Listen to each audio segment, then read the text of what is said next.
ಇನ್ನು ನೀವು ಬಂಗಾರದ ಗಣಿ ಚಾನೆಲ್ಗೆ ಸಬ್ಸ್ಕ್ರೈಬ್ ಆಗದಿದ್ದರೆ ಈ ಕೂಡಲೇ ಸಬ್ಸ್ಕ್ರೈಬ್ ಬಟನ್ ಅನ್ನು ಕ್ಲಿಕ್ ಮಾಡಿ ಹಾಗೂ ದಿನನಿತ್ಯದ ಅಪ್ಡೇಟ್ಸ್ಗಳಿಗಾಗಿ ಬೆಲ್ ಐಕಾನ್ ಅನ್ನು ಪ್ರೆಸ್ ಮಾಡಿ. ಫುಟ್ಪಾತ್ ಮೇಲಿನ ಅಂಗಡಿ ತೆರವಿಗೆ ಕ್ರಮ ಕೈಗೊಂಡ ಮುಖ್ಯಾಧಿಕಾರಿ. ಗದಗ ಜಿಲ್ಲೆಯ ಶಿರಹಟ್ಟಿ ಪಟ್ಟಣದ ಮುಖ್ಯ ರಸ್ತೆಯ ಪಕ್ಕದಲ್ಲಿ ಇರುವ ಫುಟ್ಪಾತ್ ಮೇಲೆ ವ್ಯಾಪಾರಸ್ಥರು ತಮ್ಮ ಅಂಗಡಿಯನ್ನ ಮುಂದೆ ತಂದಿರುವ ವಿಷಯ ಗಮನಿಸಿದ ಪಟ್ಟಣ ಪಂಚಾಯಿತಿಯ ಮುಖ್ಯಾಧಿಕಾರಿ ಸಿದ್ದರಾಯ ಕಟ್ಟಿಮನಿ ಅವರು ತೆರವುಗೊಳಿಸಲು ಮುಂದಾಗಿದ್ದಾರೆ. ಹೌದು, ವ್ಯಾಪಾರಸ್ಥರು ತಮ್ಮ ಅಂಗಡಿಯನ್ನ ಫುಟ್ಪಾತ್ ಮೇಲೆ ಇಟ್ಟಿರುವುದರಿಂದ ವಾಹನ ಸವಾರು ಪರದಾಡುವಂತಹ ಸ್ಥಿತಿ ನಿರ್ಮಾಣವಾಗಿತ್ತು.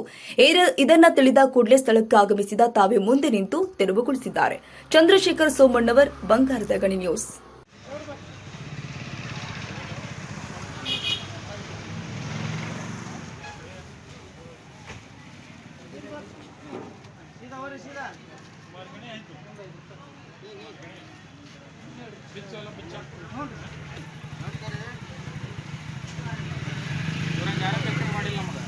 ಅಲ್ಲ ಈಗ ಹುಡ್ತಾ ಫೋನ್ ಅಲ್ಲಿ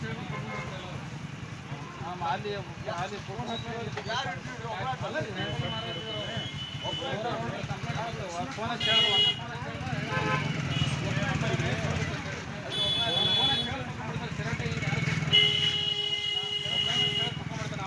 ನಾವು ಹೇಳಿದ್ರೆ ಅವನೇ ಒಂದು ಮಾತು ಹೇಳೋದು ತಗೊಂಡ್ಬರ್ತಾರೆ.